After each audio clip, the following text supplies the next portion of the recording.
نحمده ونصلي على رسوله الكريم أما بعد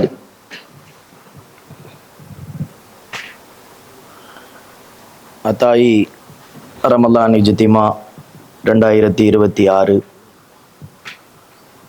அத்தாயி knowledge city மாமல்லபுரத்தில் சிறப்பான முறையில் நடைபெற்று வருகிறது. அல்ஹம்துலில்லாஹ். தினமும் உலக பணக்காரர்களில் இஸ்லாமியர்கள் என்கின்ற தலைப்பிலே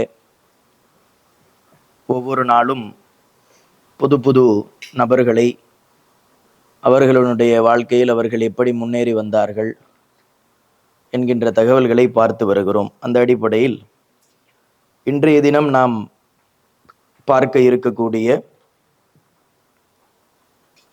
இஸ்லாமிய செல்வந்தர் ஒரு சாதாரணமான குடும்ப பின்னணியில் பிறந்து விவசாயம் செய்யக்கூடிய ஒரு சிறு தொழில் செய்த தந்தைக்கு மகனாக பிறந்து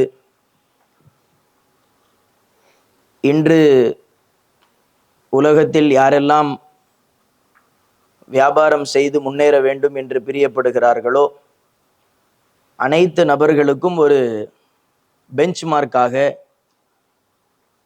ஒரு மிக முக்கியமான ஒரு அங்கமாக இவரை பார்த்து நாம் பின்பற்ற முடியும் என்று சொல்லும் அளவிற்கு மிகப்பெரிய உயரத்தை தொட்டு இருக்கக்கூடிய எம்பி அஹமத் என்று அழைக்கப்படக்கூடிய மலபார் கோல்டு அதனுடைய நிறுவனர், அவரை பற்றி தான் நாம் இன்று பார்க்க இருக்கிறோம். 1957 ஆண்டு எடுத்த உடனே எல்லாம் இவர் எப்பொழுதுமே 1957 அல்லது 1945 அப்படின்னே இவர் சொல்றாரு அப்படின்னு நினைக்காதீங்க. நாம் இதுவரையில் நம்ம பார்த்த நபர்கள் எல்லாருமே குறைஞ்சது ஒரு 50 அல்லது 60 வயசுல தான் அவங்க உலக பணக்காரர் அப்படின்ற ஒரு பட்டியலுக்குள்ளே வந்திருக்கிறாங்க, அல்லது ஒரு சாதனையாளர் அப்படிங்கிற ஒரு பட்டியலுக்குள்ளே வரத்துக்கு குறைஞ்சது அவங்களுக்கு ஒரு 30லேருந்து 40 வருடங்கள் அவங்களுக்கு தேவைப்பட்டிருக்கு. ஒருவேளை நான் இதை பார்க்க இந்த மாதிரி நபர்களை பற்றி படிக்க படிக்க நாம் ரொம்ப அவசரப்படுறோமோ அப்படின்ட்டு எனக்கே தோணுது. இன்னும் பொறுமை வேணும், இன்னும் நமக்கு காலங்கள் இருக்கிறது அப்படிங்கிறது இவர்களினுடைய வரலாறை படிக்கும்போது, ஏன்னா டெய்லி வராரு 1945 பிறந்தாங்க, 1955 பிறந்தாங்க, அவருக்கு 67 வயசு ஆகுது, அவருக்கு 87 வயசு ஆகுது அப்படின்னு நம்ம பேசுகிறோமே. இயல்பாகவே வாழ்க்கையில் முன்னேறி மேலே வருவதற்கு குறைந்தது ஒரு 30லிருந்து 40 ஆண்டுகள் தேவைப்படுது. அதுவும் ஒரு ஃபீல்டில் இருந்து ஜெயிச்சவங்கள தான் நம்ம பார்த்துக்கிட்டே வரோம். 10 இடங்கள்ல கால் வச்சு ஜெயிச்சவங்கள நம்ம இது வரைக்கும் ஒரு ஆளை கூட நம்ம பார்க்கல.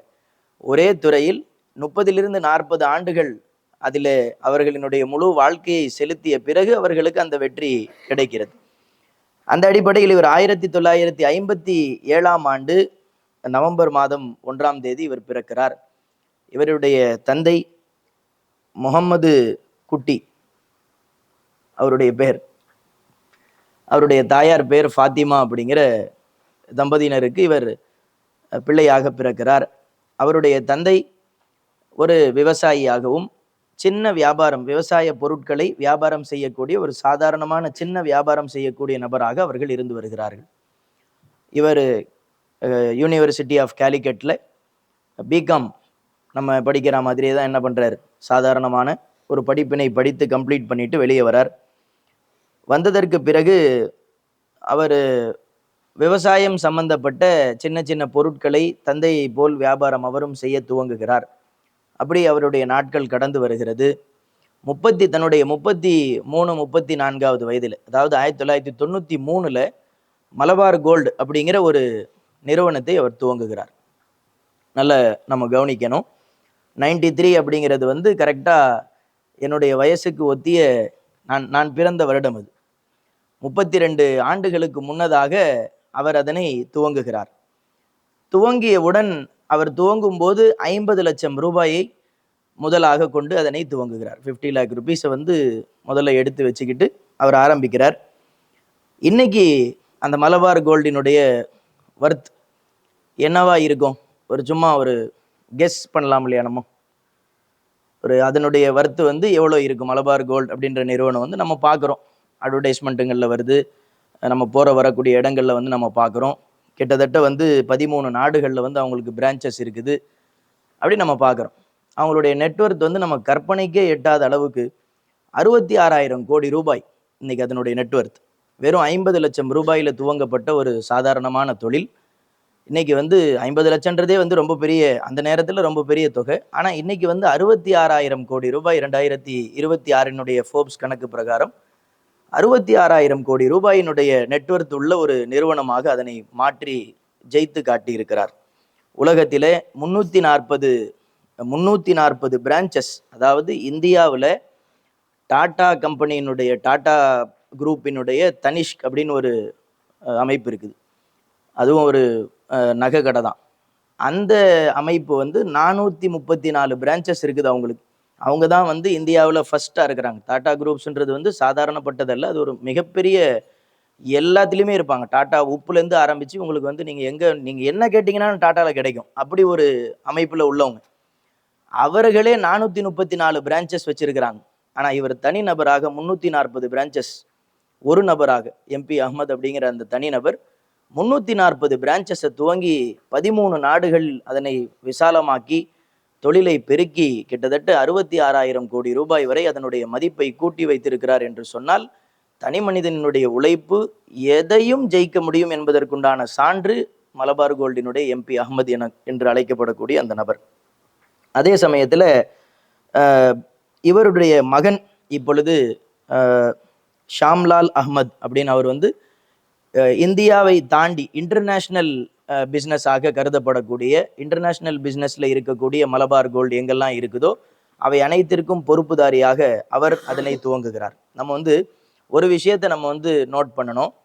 முதல் தலைமுறையினருக்கு அது வந்து என்ன பண்ணுதுன்னா, குறைஞ்சது ஒரு 30 வருடங்கள் அவர்கள் அந்த துறையில் இருந்து ஜெயிப்பதற்கு தேவையாக 30 இயர்ஸ் அவங்களுக்கு என்ன பண்ணுதுன்னா தேவைப்படுது. 30 ஆண்டுகளுக்கு பிறகு 2012 தான் அவருக்கு வந்து என்ன பண்ணுதுன்னா ஒரு பிரேக் த்ரூ மாதிரி கிடைச்சி அப்படியே அவர் வந்து மேலே வர. 2013 வந்து 12,000 கோடியாக அவருடைய நெட்வொர்த் உயருது. அப்படி அது வந்து இன்னைக்கு வந்து 66,000 கோடி நம்ம சொல்லி பேசுகிறோம். அது வந்து ஒரு 32-33 இயர்ஸினுடைய உழைப்பு, அது உழைச்ச பிறகு கிடைக்கக்கூடிய ஒரு ரிசல்ட். ஆனால் அவருடைய மகன், அவர் படித்து முடித்து அல்லது வந்து அவரினுடைய 30வது வயதிலேயே அவருடைய தந்தை எந்த இடத்தில் இருக்கிறாரோ அந்த இடத்திற்கு நேரடியாக வந்து அமரக்கூடிய வாய்ப்பு கிடைக்கிறது. இப்போ ஒரு தலைமுறை சிரமப்பட்டு கொஞ்சம் அவங்களுடைய உழைப்பை வந்து கொஞ்சம் எஃபர்ட்டை எக்ஸ்ட்ராவாக கொடுத்து ஒரு உழைப்பை கொடுத்து விட்டால், அடுத்து வரக்கூடிய தலைமுறையினருக்கு அதனை பக்குவப்படுத்தி சரியாக பாதுகாக்கக்கூடிய அந்த அமைப்பை கொடுத்து விட்டால் மட்டும் போதும். அப்படி அது என்ன பண்ணும், அந்த லெகசி அப்படி கண்டினியூ ஆகி வரும். அப்படிங்கிறதுக்கு வந்து நம்ம மலபார் கோல்டு எம்பி அஹ்மத் அப்படின்றவர் வந்து மிகப்பெரிய சாட்சியாக இருக்கிறார்கள். ஃபிலந்த்ரஃபி அப்படின்ற அடிப்படையில் வந்து நிறைய ஹங்கர் ஃப்ரீ அப்படிங்கிற ஒரு அமைப்பை இவர் துவங்கி, ஏழை எளிய மக்கள் யாருக்கும் பசி இருக்கக்கூடாது என்ற கருத்தில் அனைவர்களுக்குமான உணவை இவர் கொடுக்கக்கூடிய ஒரு மிகப்பெரிய சேவையை இவர் செய்து வருகிறார். அதே போல் வந்து வயதானவர்களுக்கு, முதியவர்களுக்கு, அவர்களுக்கு கிராண்ட் மதர் ஹோம் அப்படிங்கிற ஒரு அமைப்பை துவங்கி, யாரெல்லாம் வயதானவர்கள், முதியோர் இல்லங்களை துவங்கி வயதானவர்கள் கைவிடப்பட்டவர்களுக்கெல்லாம் அவர்களுக்கு இடங்களை கொடுத்து அவர்கள் தங்குவதற்கு தேவையான அனைத்தையுமே ஏற்பாடு செய்து கொடுத்து வருகிறார். அதே போல் இவருடைய விஷயத்தில் ஆச்சரியமான செய்தி என்னன்னா, வெறும் ஒரு 200 ஸ்கொயர் ஃபீட் இடத்துல ஆரம்பிக்கப்பட்ட முதல் பிரான்ச், 200 ஸ்கொயர் ஃபீட்டில் அவர் வந்து என்ன பண்ணியிருக்கிறாருன்னா முதல் பிரான்ச்சை துவங்கியிருக்கிறார். 200 சதுரடியில் துவங்கப்பட்டது இன்னைக்கு வந்து 13 நாடுகளில் 340-350 பிரான்ச்சஸோடு இருக்கிறார் என்று சொன்னால், இவர்களை போல் நாம் இவர்களினுடைய வாழ்க்கையிலிருந்து பெறக்கூடிய அந்த லெசன் அப்படிங்கிறது வந்து நாம் நினைச்சா, ஒரு தனி மனிதனுடைய ஆற்றல் என்பதுதான் உலகத்தில் மிகப்பெரிய ஆற்றல், உலகத்தின் மிகப்பெரிய சக்தி அப்படிங்கிறது வந்து மனிதனுடைய மூளை, மனிதனுடைய உழைப்பும் அவனுடைய சிந்தனையும் அவனுடைய மூளையும் தான் மிகப்பெரிய ஆற்றல் அப்படிங்கிறத வந்து நாம் விளங்கி அதை சரியான முறையில் எக்ஸிக்யூட் பண்ணி நம்ம வேலை செஞ்சோம் அப்படின்னு சொன்னால், அல்லாஹு ஜல்ல சுப்ஹானஹு வ தஆலாவினுடைய உதவியால் மிகப்பெரிய எல்லைகளை நம்மால் அடைய முடியும் என்பதற்கு நாம் பார்த்து வரக்கூடிய இந்த தொழிலதிபர்கள் மிகப்பெரிய சான்றுகளாக இருக்கிறார்கள். அல்லாஹு ஜல்ல சுப்ஹானஹு வ தஆலா நாமும் இவர்களை போல் சிறந்த ஒரு அமைப்பை தொட்டு மிகப்பெரிய எல்லைகளை அடைந்து, எல்லைகளை வந்து நம்ம அடையக்கூடாது அப்படின்லாம் யாரும் நமக்கு வந்து தடலாம் போடலை, நீ இவ்வளோதான் இருக்கணும் அப்படின்லாம் யாரும் நம்மளை சொல்லலை, நாம் செய்யலை. ஆனால் வந்து அதை நம்ம என்ன பண்ணிக்கிறோன்னா, அதை வந்து சமுதாயத்தின் மீதோ அல்லது வேற யார் மேலேயோ அல்லது இவர்னால அவர்னால அப்படின்னு சொல்லி நம்ம பழியை போட்டுக்கிறோம். தூரங்கள் அடைவது வந்து நம்மளுடைய உழைப்பு, நம்மளுடைய ஆற்றலை பொறுத்து. அல்லாஹு ஜல்ல சுப்ஹானஹு வ தஆலா அப்படிப்பட்ட நல்ல வாய்ப்பை, நல்ல நசீபை நம் அனைவர்களுக்கும் தந்தருள் புரிவானாக. வாஹிரு தாவானா அல்ஹம்துலில்லாஹி ரப்பில் ஆலமீன். அஸ்ஸலாமு அலைக்கும் வரஹ்மத்துல்லாஹி தஆலா வபரகாத்துஹு.